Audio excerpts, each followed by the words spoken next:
ایک طرف یزید ناپاک محسون کا پلیت بیٹا، اور ایک طرف محمد عربی کا نواسا، فاطمہ کے دودھ کا اثر، علی المرتضیٰ کے خون کی تاثیر، رسول اللہ صلی اللہ علیہ وسلم کے کندھوں پہ بیٹھنے والا۔ ایک دن حضور نے امام حسین رضی اللہ تعالیٰ عنہ کے ہاتھ پکڑ لیے اور ان کے پاؤں اپنے پاؤں پہ رکھے، اور پھر فرمایا بیٹے آگے بڑھو، اور ان کے پاؤں حضور کی پنڈلیوں پہ آئے۔ پھر کہا بیٹے اور آگے بڑھو، حتیٰ کہ ان کے پاؤں حضور کی رانوں پہ آئے۔ پھر فرمایا بیٹا اور آگے بڑھو، تو ان کے پاؤں حضور کے مبارک بطن اقدس پہ آئے۔ پھر بازوؤں کو کھینچ کے اپنے قریب کیا اور حسین ابن علی کے منہ میں اپنی زبان رکھ دی، اور وہ اس طرح چوس رہے تھے جس طرح کھجور چوسی جاتی ہے۔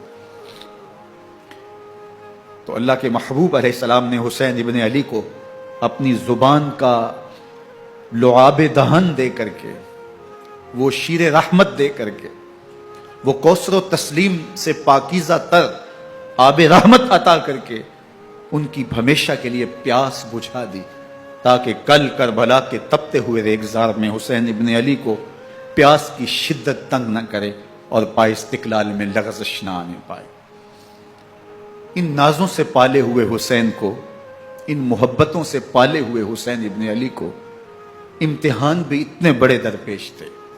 یاری تیری سونا پر ازمیشاں تیریاں اگ، سونا پرکھیا جامدہ ہے نال اگاں دے لگ۔ جتنا بڑا شخص ہوتا ہے اتنی آزمائشیں بھی بڑی ہوتی ہیں۔ پیغمبر رحمت کی آغوش میں کھیلنے والا، حجرہ فاطمہ کا جانشین، مصلی رسول کا وارث، منبر رسول صلی اللہ علیہ وآلہ وسلم پر حضور کے مبارک پہلو اور گود میں بیٹھنے والا حسین، حضور کی زبان چوسنے والا حسین، حضور کے کندھوں پہ سواری کرنے والا حسین، آقا کریم علیہ الصلوۃ والسلام کے مبارک سجدے کی حالت کے اندر حضور کی پشت پہ کھیلنے والا حسین، جس حسین کا دروازہ مسجد نبوی کے اندر کھلتا تھا اور یزید کی کرتوتوں کے چشم دید گواہ تھے۔ یزید جب تخت نشین ہوتا ہے تو اسے یہ فکر ہوتی ہے کہ امام حسین، عبداللہ بن زبیر، عبداللہ بن عمر، عبداللہ ابن عباس یہ میری بیعت کریں، اور وہ ولید بن عقبہ کو لکھتا ہے کہ ہر صورت میں ان کی بیعت لو، اور اگر بیعت نہ دیں تو سختی کرو۔ حضرت امام حسین رضی اللہ تعالی عنہ کو بلاوا آتا ہے کہ آپ کو دارالامارت میں گورنر ہاؤس میں بلایا جا رہا ہے۔ ولید بن عقبہ کا پیغام آپ کو پہنچتا ہے۔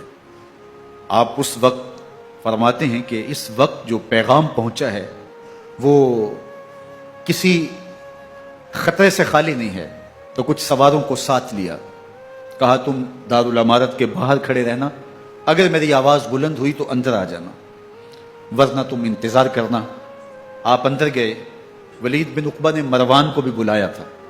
مروان بن حکم یہ گورنر مدینہ ولید سے پہلے رہ چکا ہے، تو اس نے مشورہ دیا کہ سختی کی جائے۔ خیر ولید بن عقبہ نے کہا کہ یہ خط ہے، حضرت امیر معاویہ کا انتقال ہو گیا اور یزید تخت نشین ہوا ہے، لہٰذا وہ آپ سے بیعت کا مطالبہ کرتا ہے۔ تو حضرت امام حسین رضی اللہ تعالیٰ عنہ نے فرمایا کہ میرے جیسا شخص یوں چھپ کے بیعت نہیں کر سکتا،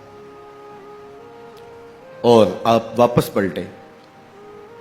مروان بن حکم نے ولید بن عقبہ کو کہا کہ یہ موقع ہے جانے نہ دیا جائے، اگر یہ نکل گئے تو دوبارہ تم قابو نہیں پا سکو گے اور انہیں یہیں قتل کر دیا جائے۔ حضرت امام حسین رضی اللہ تعالیٰ عنہ نے یہ بات سن لی۔ کہتے ہیں حضرت امام حسین انہی قدموں کے بل واپس پلٹے اور مروان بن حکم سے مخاطب ہو کے کہا، مروان کیا بول رہا ہے؟ وہ خاموش ہو گیا۔ فرمایا تو جانتا نہیں ہم کون ہیں؟ آنا حسین ابن علی ابن ابی طالب، میں حسین ہوں، میں علی کا بیٹا ہوں۔ ہمارے گھر میں قرآن اترتا رہا ہے، وحی کا نزول ہوتا رہا ہے، اور یزید فاسق ہے، فاجر ہے، مسلمانوں کا قاتل ہے اور شرابی ہے۔ میں ڈنکے کی چوٹ پہ یزید کی بیعت سے انکار کرتا ہوں۔ بس حیدری کچھار سے محمدی شیر نکل آیا ہے۔ اب اوسان خطا ہو گئے، راستہ چھوڑ دیا، واپس آئے، سیدہ زینب سے ملے، کہا مدینے کو چھوڑنا پڑے گا۔ کہا بھیا کیا ہوا؟ کہا یزید بیعت لینے پہ مصر ہے اور میں کسی صورت بھی بیعت نہیں کروں گا۔ رسول اللہ کا مدینہ ہمارے خون سے لالہزار بنے گا. میں نہیں چاہتا کہ حضور کے شہر نور کی حرمت پامال ہو. دوستو وہ کیسا منظر ہوگا جب حسین ابن علی نے آخری حاضری حضور کے روضے پہ دی ہوگی. حاجی یا معتمر 10 دن کے لیے، 8 دن کے لیے، 20 دن کے لیے مدینہ المنورہ عارضی سکونت اختیار کرتا ہے اور حضور کے روضہ انور سے، اس شہر نور سے، ان گلیوں سے، ان بام و در سے ایسا مانوس ہو جاتا ہے کہ جب واپس پلٹ رہا ہوتا ہے ان دعاؤں کے ساتھ کہ دوبارہ آنا بھی نصیب ہو، اور اسے لگتا ہے کہ میں دوبارہ بھی بلایا جاؤں گا، لیکن اس کے باوجود شہر حبیب چھوڑنا قیامت سے کم نہیں ہوتا.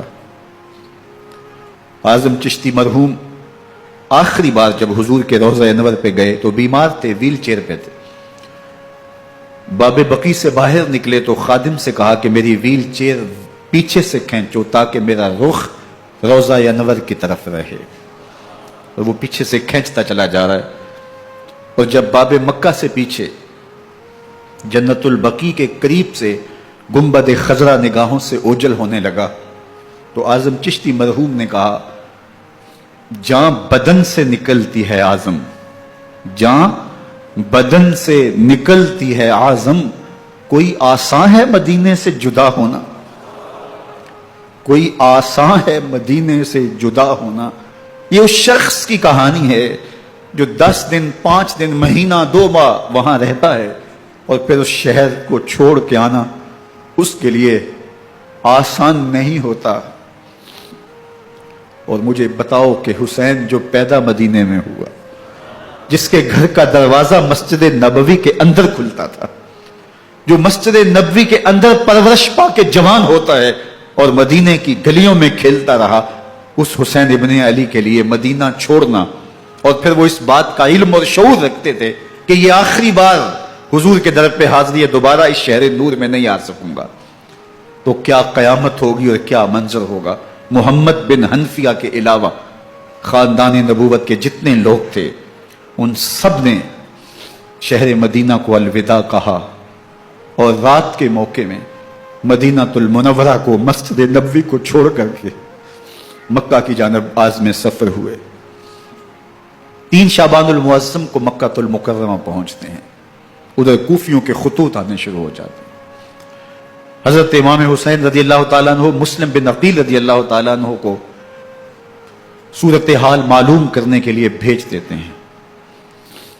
40,000 کوفی آپ کے ہاتھ پہ بیعت کر دیتے ہیں. ادھر 25 پیدل حج کرنے والے حضرت امام حسین 8 ذی الحج کو احرام باندھتے ہیں، لیکن آپ کو پتہ چلتا ہے کہ حاجیوں کے روپ میں قاتل چھپا دیے گئے، تو آپ اس احرام کو حج کی بجائے عمرے میں بدلتے ہیں اور کوفے کی جانب عازم سفر ہوتے ہیں. کائنات والو، ذرا سینے پہ ہاتھ رکھ کے دیکھو کہ یہ کتنا مشکل مرحلہ تھا. اس دین کی آبرو کو بچانے کے لیے حضرت امام حسین رضی اللہ تعالیٰ عنہ نے کتنا بڑا قدم اٹھایا. آپ کے بہی خواہ، دوست، احباب عبداللہ بن عمر یہ سارے روکتے ہیں. عبداللہ بن عباس کہتے ہیں حضرت نہ جائیے. الکوفی لا یوفی، کوفی کبھی وفا نہیں کرتے. آپ کے والد کو وہاں شہید کیا گیا، لیکن آپ ایک فرض کو نبھانے جا رہے ہیں. میرے غم گسارو، میرے مہربانوں، نہ روکو مجھ کو جانے دو، مجھے نانے کے دی کی ڈوبتی کشتی بچانے دو. میں جاتا ہوں کہ دنیا پر وفا کا نام رہ جائے، میں رہوں نہ رہوں پر عظمت اسلام رہ جائے.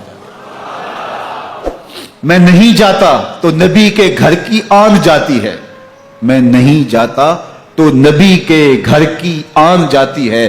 تمہارا دین جاتا ہے، میری غیرت ایمان جاتی ہے.